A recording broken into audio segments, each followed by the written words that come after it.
How was your overall experience in practical research one when you last year?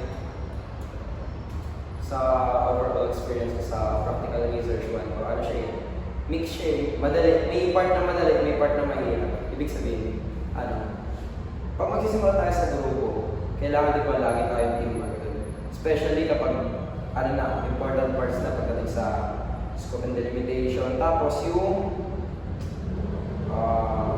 conceptual framework, doon talaga ano yung nagkakagulo sa grupo namin. Lalo na yung mga ibang kasamahan namin, experience, mga nakakarap or experience ko sa mga kasama ko, which is yung, ano, hindi sila lagi available sa mga oras nila. Especially yung, lalo na kapag umaga ako, pag mag-chat ka sa kanila,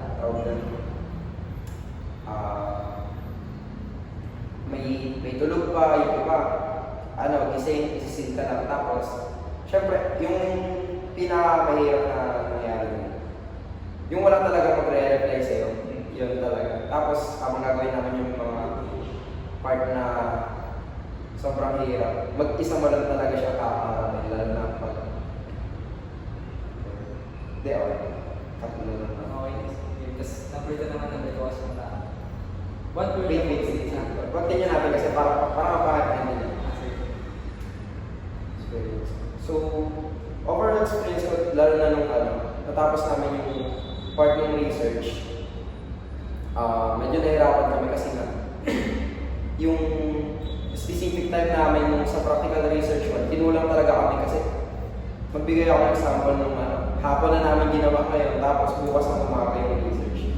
Kumbaga, sige tapos na namin yung research, tapos papaprint na namin, pero kinabukasan, wala kaming review. So, ang ending nun, revise kami. Yes, kami din. Number 2 na, what were the most difficult parts of the subject and how did you overcome them? Difficult parts. Ayun, gaya naman sabi ko yung mga,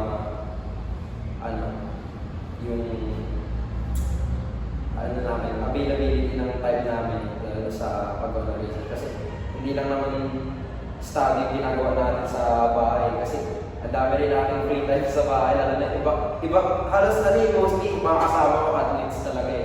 Yung iba excuse kasi sa tapos nakailang revise kami nun sa kapag ginagawa namin yung conceptual framework kasi ang ginamit namin IPO, input, process, output.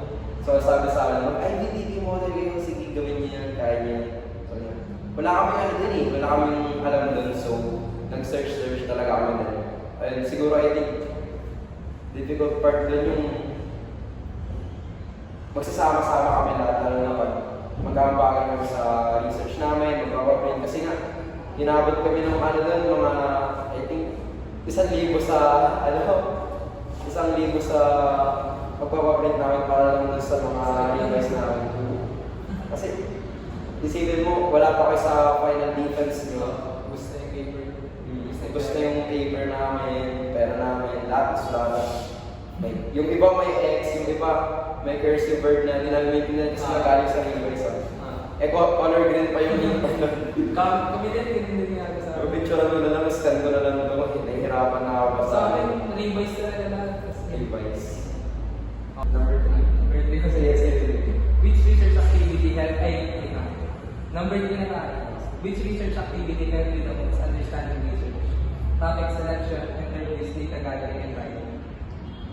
Ayun, sa favorite ko, significance of the study. Kasi doon, mapapakita doon na yung mga benefits niya sa bawat tao, sa specific na tao. Kasi sa significance of the study na yung teacher, student, parents, future researchers. So, doon may mapapakita doon na hindi sila pare-parehas ng benefits, pero lahat sila makakuha. Kumbaga, ikaw, kung nag-research ka, anong benefits na sa teacher, anong benefits sa students sa parents?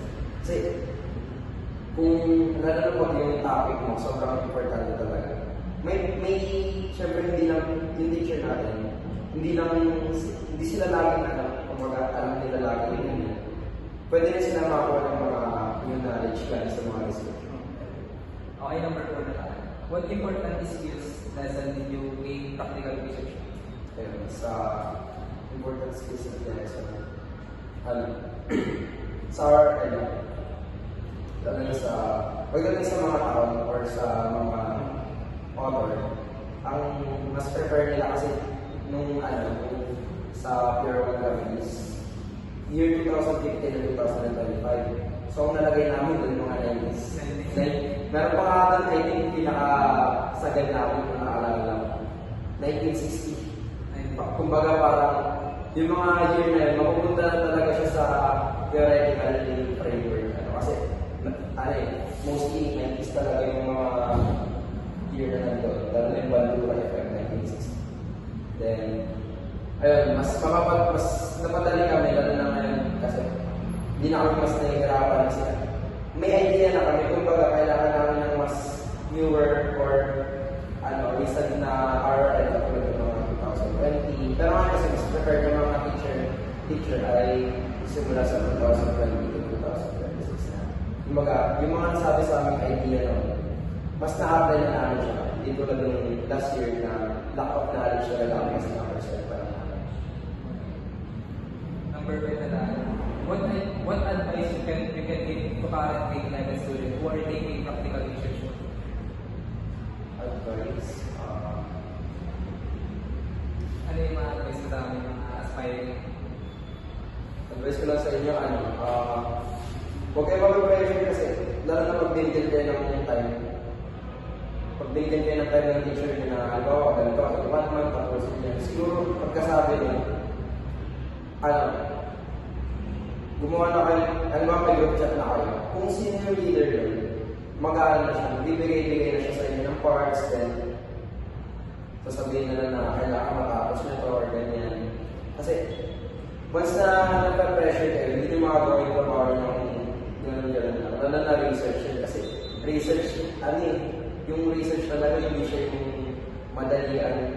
Marami na nagpa-pressure talaga. Kaya, yung mga nakakasama namin, actually, nung ano yun eh, talagang difference kami. Sobrang pressure nila kahit tapos na nila yung research nila. Wala, lalabas sila ng room. Umiiyak. Umiiyak sila nun. So, ang masasabi ko lang, huwag niyo yung pressure yung sarili nyo kasi, ano yun eh. Hindi naman, lalo na pag ano, pag nasa defense part na kayo, huwag niyo isipin na kalaban yung teacher nyo kasi sila yung mag-answer nyo. Kumbaga sa research nyo, hindi lagi kontra yung mga ano ba, pinag-aaralan nyo. Kasi kakampi nyo sila yung, kumbaga sila yung guide yan. Bibigay sila ng suggestion sa inyo para mas mapalalim nyo kayo ng knowledge nyo. Mas marami pa kayo. Okay, yeah.